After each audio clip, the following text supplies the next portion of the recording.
Now, in Lesson 4 of Module 2, I want to talk extensively about coherence, coherent brain, and a coherent heart. Now, before we begin, I just want to give a little prelude to the understanding that most people live their life with brain incoherence and heart incoherence. And the biggest reason that the brain becomes incoherent and the heart becomes incoherent is because of the hormones of stress. And living in stress is living in survival. And stress is created for most human beings by not being able to predict an outcome, not being able to control an outcome, or the perception that something is going to get worse in their life. And that sympathetic nervous system, the arousal system, the emergency system switches on.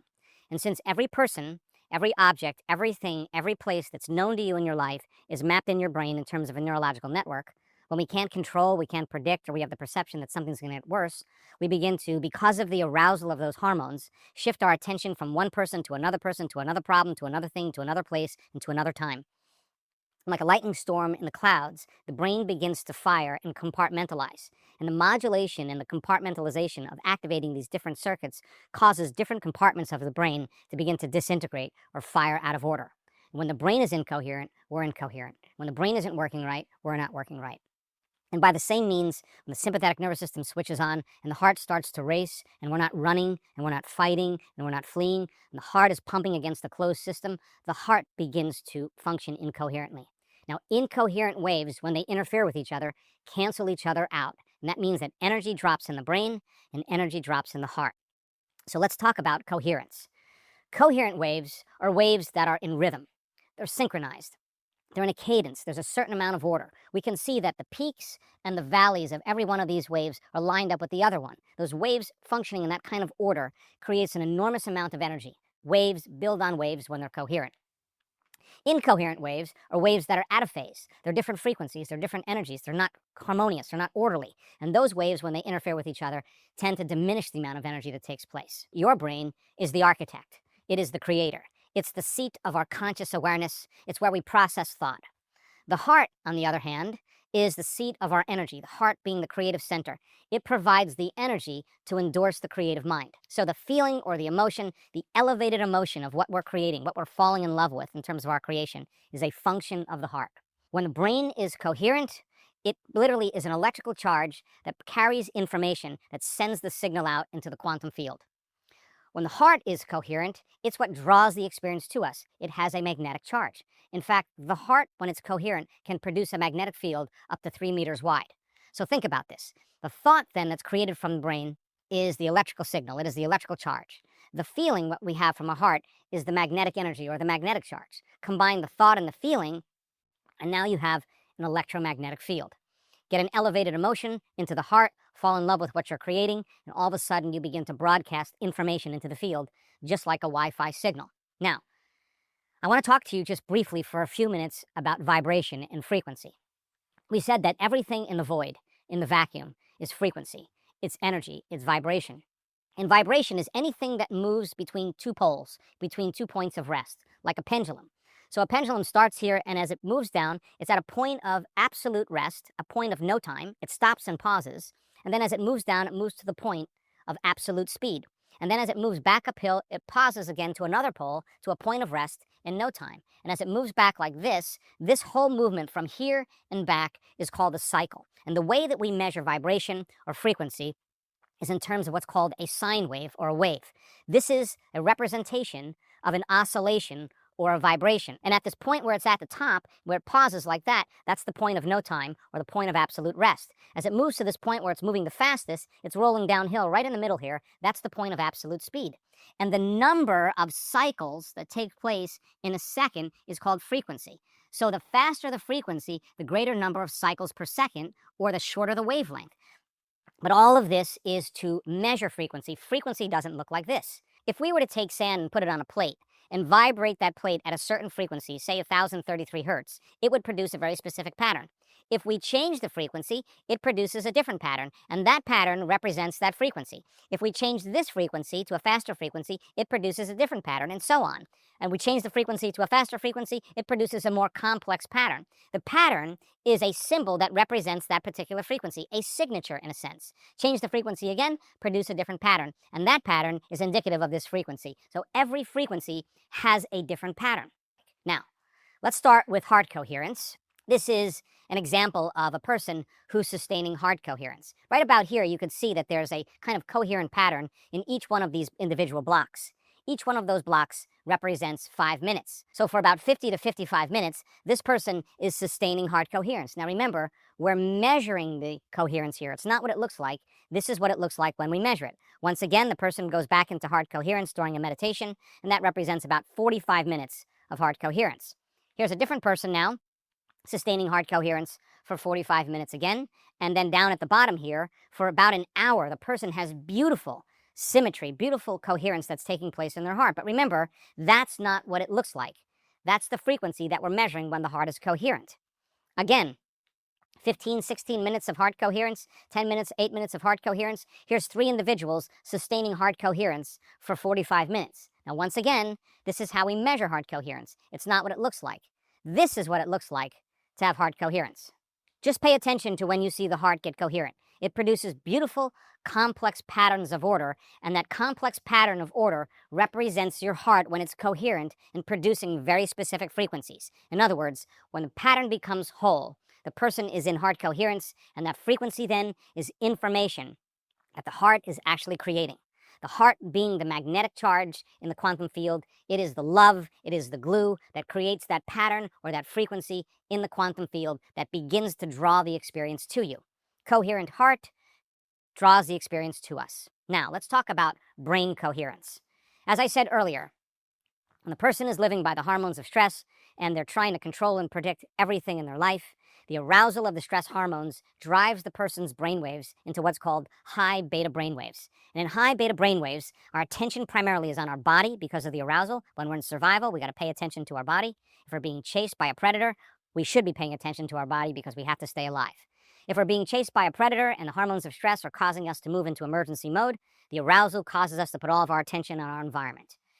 If we're moving from one place to another place and we're being chased by a predator, our attention is on time. We're at one point of consciousness and we want to get to another point of consciousness as fast as we possibly can. But when we're living by the hormones of stress and our problems are related to people and objects and things at certain times and places, in that state of emergency, we shift our attention from one person, to another object, to another thing, to another place.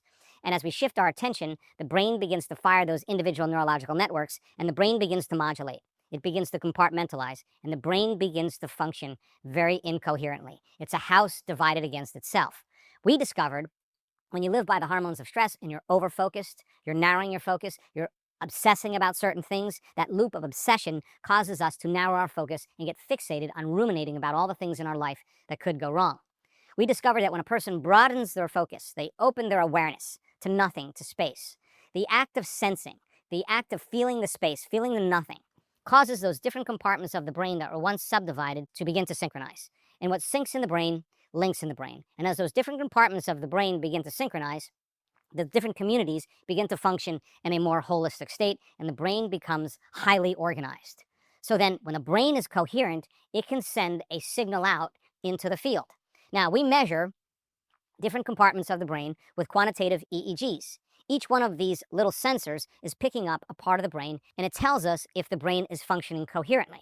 Each one of these little dots on the brain represents a certain area, and if the brain is firing out of rhythm, if it's firing out of order, if it's oscillating incoherently, the peaks and the valleys don't line up with each other, and the brain is out of phase. It's out of order. When the brain is coherent, each different region of the brain is dancing to the same rhythm. There's a symphony taking place in the brain, and when that happens, there's coherence in the brain. Coherence means order. It means that the whole entire brain is working together. So this is a normal brain scan. We're looking at about 19 different areas of the brain. This is beta brainwave activity.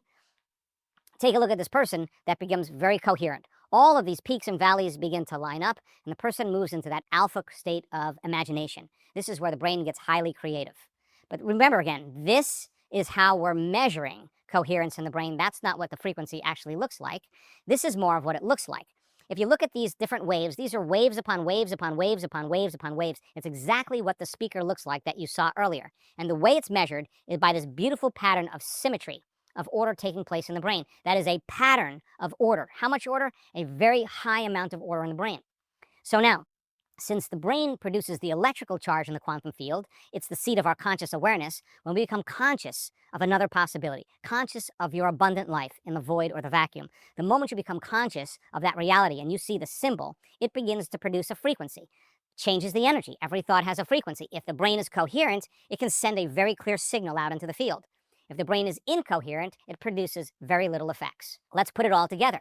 You have the thought of your abundant life. Since there's unlimited possibilities in the quantum field, the possibility of your abundant life already exists. If you're very clear on what that is, you've studied it, you know exactly what you want in your abundant life, and you assign a symbol to it, and since you are the source in that void or the vacuum, you are pure consciousness. The moment you become conscious of that possibility, pure consciousness begins to produce a very specific pattern in the field. And that pattern from the brain is carrying information, and you're sending information out into the field, and it's literally creating patterns in that quantum field in terms of information beyond space and time.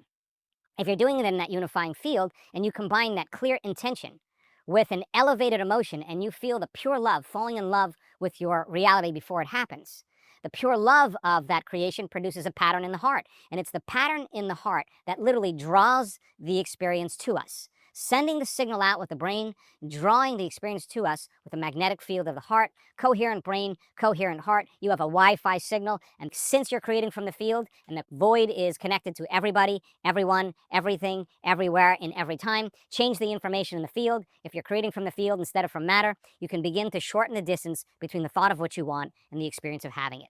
So let me give an example of someone who actually synchronized their energy to create a synchronicity or an experience in their life. I was doing an event in London years ago, and I had one of my friends come to that event. And he had moved from the United States, and he had a new job, and he was working about 60 hours a week. I hadn't seen him for a long time. And in the event, we practiced creating from the field instead of from matter to begin to close the gap between the thought of what you want and the experience of having it. So in the meditation, he decided that he had been working too much and that he wanted to go on a vacation. So his dream, his goal, his vision was to go on a vacation. And I asked everybody to get very clear on what that manifestation would look like. And he wanted 4 things. He didn't want to spend a lot of money. He wanted to go with really cool people. He wanted to go to a warm place because he was living in London. And he wanted to go for 10 days, 7 to 10 days, he said. But 10 days was his goal. And so he created a symbol. That symbol represented that experience that he wanted, his vision. And we practiced the meditation. He had to combine that clear intention with an elevated emotion. And so I told the group to become nobody, no one, no thing, nowhere, no time, to enter the realm of pure consciousness where all possibilities exist. As he was lingering there without a name, without a face, without a body, without a past, lingering as pure consciousness, in that realm of infinite possibilities, he brought up his symbol, and that symbol represented his vacation. Then I asked the group to feel the elevated emotions of what it would feel like if he was actually in the experience. Remember, in the quantum, you have to feel it in order to experience it. So then he brought up the love for life, the joy for existence, the freedom of expression. He created all these elevated emotions, sending the signal out with his brain and drawing the experience to him with the love in his heart, creating that electromagnetic field, synchronizing his energy if he did it properly. All of a sudden, he wouldn't have to go anywhere to have the experience or do anything to create it. If he was creating from the 5th dimension, it would start to come to him. We finished the event, and I was going to dinner with him, and we were walking literally from the venue to a restaurant in London. And as we were walking and talking, he got a phone call right in front of me. And the phone call was from one of his friends. He had won a trip to Malaga, Spain. And the trip allowed him to bring 3 other people on the trip. And he was inviting my friend. It happened in no time. He shortened the distance between the thought of what he wanted and the experience of having it. And of course, then he proved to himself on some level that he was the creator of his life. Now, the most important thing is he wasn't trying to create the experience. He was just changing the information in the field. And how it happens and when it happens is none of our business. If we create from the field instead of from matter and we change the information in the field, if we can predict it, then it would be the known. It has to come in a way that we least expect. And he shortened the distance. He literally created it in no time. So practicing then brain and heart coherence is tuning up those 2 organs to be able to create with. We'll practice that before we go on to the next module.